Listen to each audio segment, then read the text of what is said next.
Today marks exactly 1 month of this 8-year-long war, which has lasted for centuries. And I know that some of you might be getting tired of it, like there's nothing else to talk about. Yet the truth is that this is our new reality. And when it comes to Ukrainians, we unfortunately are not able to just close our eyes and make it all go away or just simply flip the channel. And the biggest problem for the entire world is that this mad dictator started a war not only against Ukraine, but against the entire free world and its values. And thus, in reality, the entire world has to unite and stop him now if they still want to be able to flip those channels. You know, when reading about World War II and other wars, I always thought that in events like these, after a certain time, you simply start to get used to it and get accustomed to the horrors of the war. Yet the reality is actually much harsher, because even a month later, all of the horrors of the war just bring exactly the same feelings and tears to your eyes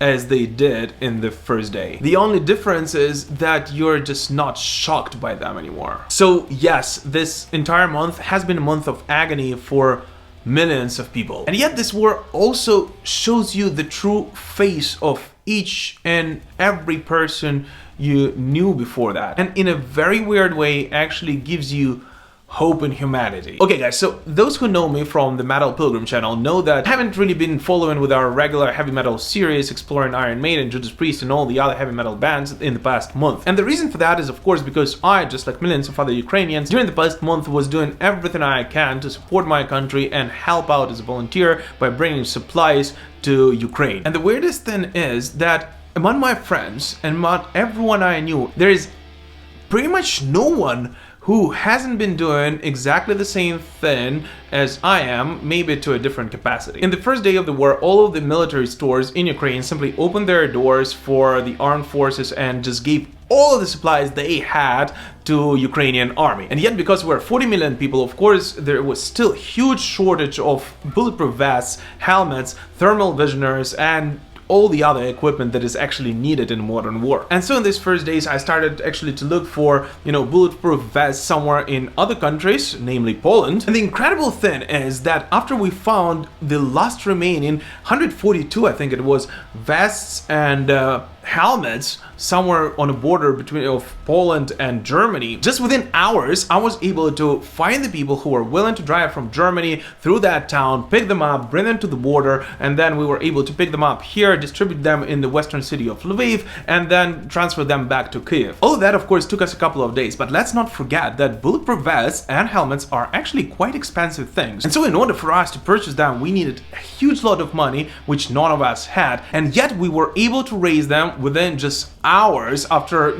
just posting some short post on Facebook. So that means that people who never knew me or my friends were transferring, their savings in these uncertain times to an absolute stranger. And after we gathered their needed sum and paid for it in Poland, a guy whom I never knew in my life, who drove from Germany, just picked up this very expensive and so much needed, cargo, and after not sleeping for several nights, just drove it to the border with Poland, where we transferred it to other group of volunteers who we never met in our lives, who helped us then transfer it to Kyiv.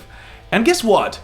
In this entire chain of events and absolutely random people, none of whom knew each other, a day before that, not even one single vest and not even one single helmet disappeared. And that of course was just the beginning. After that we started, purchasing thermal visioners, which are very expensive of their own, binoculars, digital walkie-talkies, and so on and so forth. And not even once we had a problem that something disappeared along the way. And this is actually what gives me hope and brings faith in my own nation. Because when you look at those videos of the Russian orcs who are stealing everything they see on their way, learn stores, breaking into houses which were abandoned by their owners, and just, dragging out PlayStations and stuff like that. And then you remember giving away thousands of dollars worth of bulletproof vests and helmets to an absolute stranger who took absolutely nothing for it and actually paid his own money to, for gas and everything to transfer those. You actually understand that this is a fight between two absolutely different worlds, and you actually have some kind of hope in humanity. And so yes guys, I, just like millions of other Ukrainians, will continue doing all I can to help my country and my army until we actually win this war. Meanwhile, I truly ask you to help us spread the word. Push your governments to provide real support to Ukraine. If you're able to do so, please donate money to volunteer organizations you actually trust. I'll leave some links in the comments to this video. And if you're not able to help out financially, you can still help out a lot by, helping to spread the word. Watch the Ukrainian bloggers' videos in full, share them if you are able to do so. Because believe me, such support matters so much, and sometimes even more than the financial support. To all the metalheads in Ukraine, to everyone who values freedom and who doesn't really listen to heavy metal, it doesn't really matter at this point. And together, believe me, we will be able to, end this madness sooner. So stand with Ukraine, stand for Ukraine, we will prevail. Slava Ukraini!